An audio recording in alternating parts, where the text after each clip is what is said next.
Merci, merci beaucoup Florian, merci pour. Thank you very much, Florian. Thank you for being so devoted to organizing such congresses, and thank you for inviting me. I'm very much flattered. So I'm going to speak to you about metastatic cancer prostate, and especially early care. As you know, there was a revolution a couple of years ago, especially in terms of chemotherapy at early stage.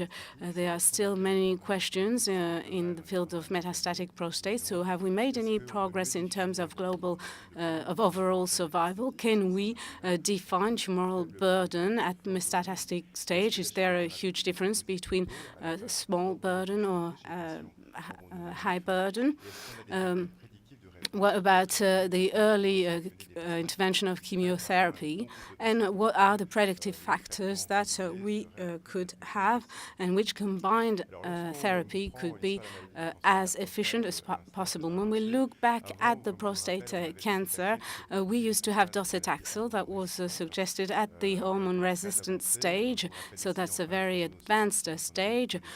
We only had the hormones that were offered to the patients and docetaxel when relapsing or when progressing. But we have also cabazitaxel, radium-223 therapy that is offered only at the United States, and enzalutamide or other bone-targeted drugs.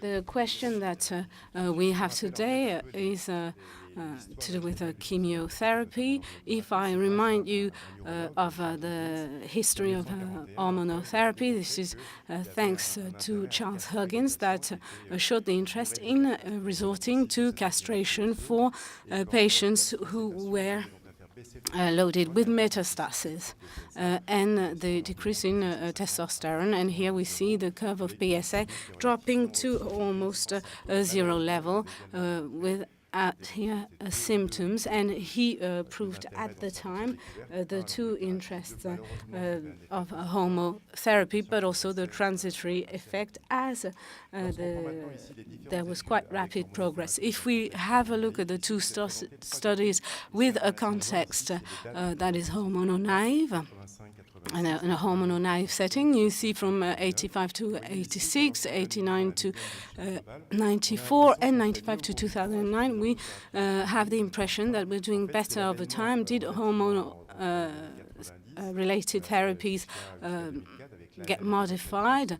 Well, we had the AMM with the Docetaxel Era, and we see the ability to renew the overall survival of people. Here, this is a recent study, which is part of the arm of STAMPEDE. That's the English trial, which is quite broad. They took as a reference treatment hormone-related therapies, and they associated to it other cells.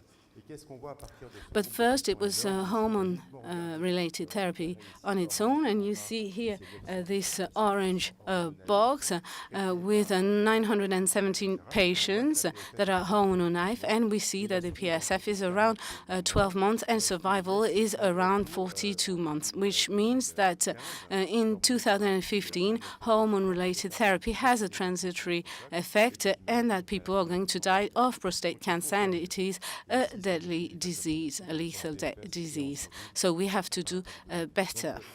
The start of chemotherapy in 2004, thanks to two trials,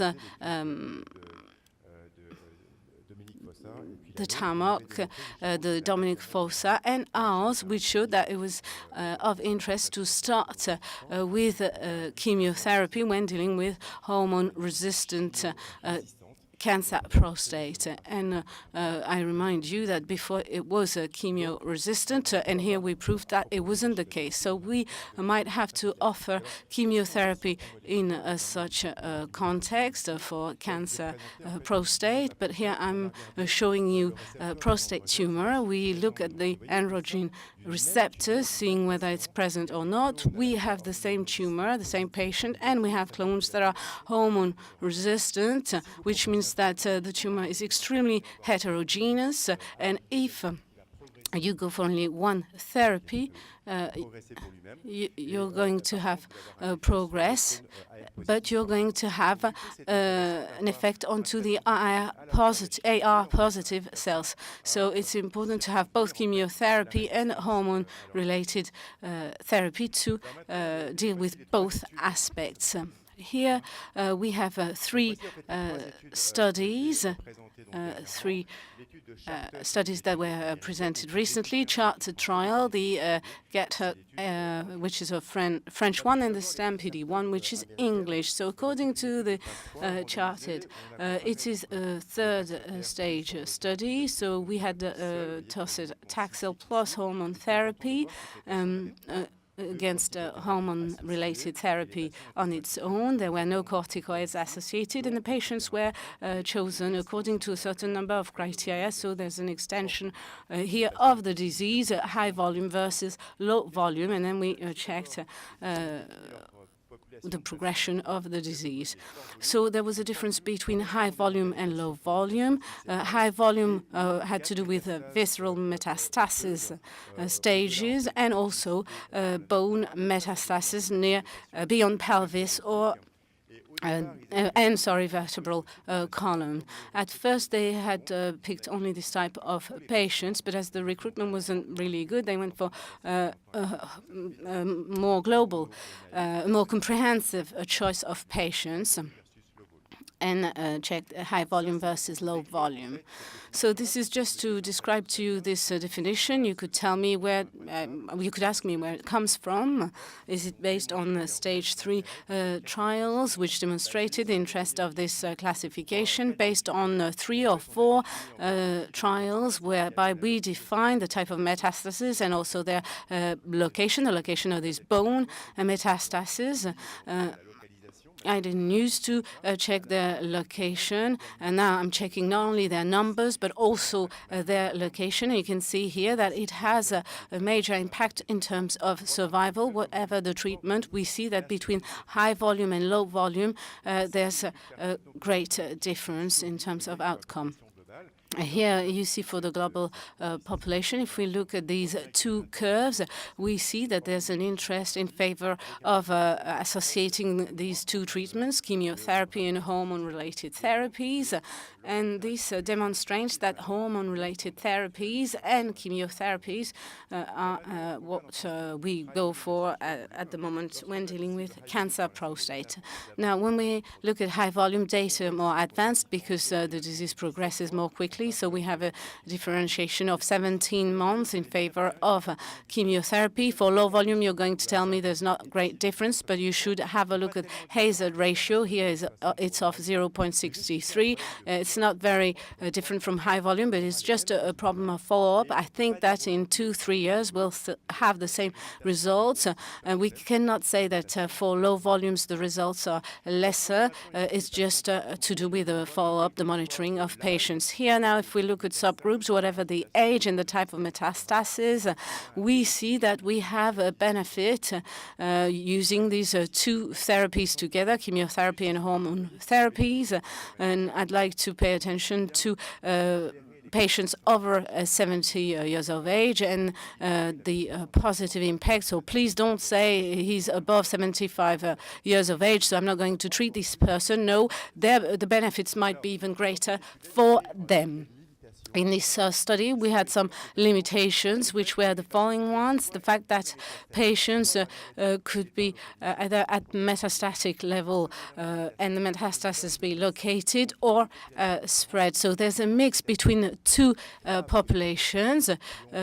The populations which have a more progressive type of disease have a less severe type of disease. For instance, here you see metastasis de novo, and you see the difference between GETUC, CHAARTED, and STAMPEDE in terms of percentage, and maybe we're going to have to take this into account on a daily basis. Now, when I pay attention to the French study, the GETUC 15, the patients who underwent chemotherapy, docetaxel, so you see 75 milligrams for them plus ADT or ADT alone.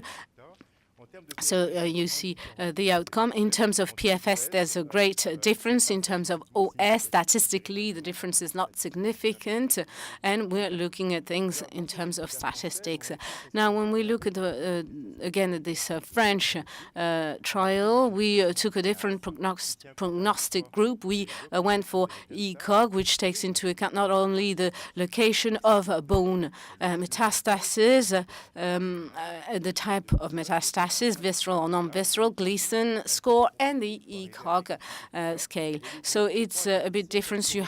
Difficult. Sorry, you have to be able to make a distinction between all this. And you see here we have something that matches the high volume of the CHAARTED study. So through this French trial, we paid attention to something that is extremely important, and I focused on ALPs. We realized that the level of ALPs improved the prognostic. So maybe in the RCPs that you're going to take part in, it's important to check the level of ALPs. For a patient who has a high level of ALP, maybe you should actually offer them chemotherapy because they're going to have poor chances of survival. So this STAMPEDE trial now was presented a couple of months back in Glasgow. They're very pragmatic. It was Nick James that presented it. So we have an ADT arm with ADT only, and they're going to add various molecules, zolitronic acid, docetaxel, or others. They don't have to go for a new trial. They start from a baseline that's common. And we're going to pay attention to these four arms, docetaxel plus zoledronic acid, to see what are the outcomes. So here are the results.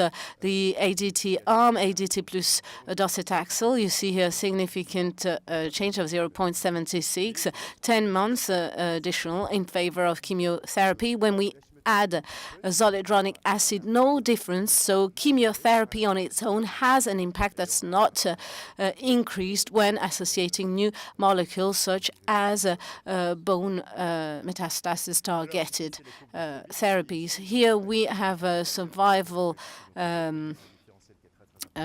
curves. We see here a huge differential. Sorry, we'd like to have such curves more often. Here, in terms of survival, we have the an interesting case, and we have an interesting impact. Not only the disease is retarded, but in terms of the bone structure, it's very interesting as well. Meta-analysis was carried out by Catherine Val.